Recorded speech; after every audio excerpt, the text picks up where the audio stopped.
Phoenix police are feeling the heat from the viral video that was seen around the world just a few weeks ago. Now they're also in the spotlight because of controversial social media posts. Cronkite News reporter Jesse Pauley explains what a recent report found on several officers' Facebook pages. The Plainview Project is a database of public Facebook posts and comments made by current and former police officers from cities across the U.S., including right here in Phoenix. The posts you're about to see may be considered offensive and difficult to look at for some. Phoenix, this is what the Plainview Project has found: racist, Islamophobic, homophobic, and sexist Facebook posts.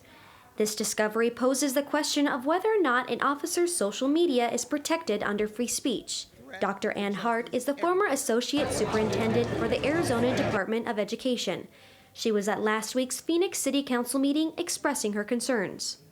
But what is most troubling is the voice of one of members of our city council who defended this inappropriate behavior, minimizing it to free speech, stating that if anyone is offended by this, then you are a liberal snowflake. The posts are insulting and totally disingenuous to the oath of the office. However, some say it depends on whether the person making the post has a badge.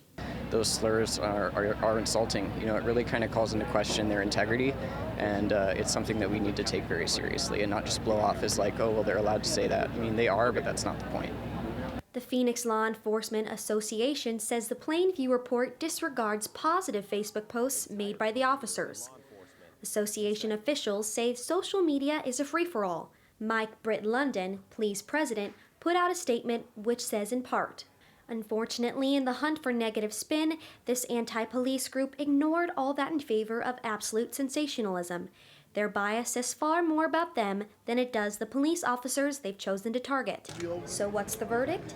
A legal expert says it depends on what you want to do with the information.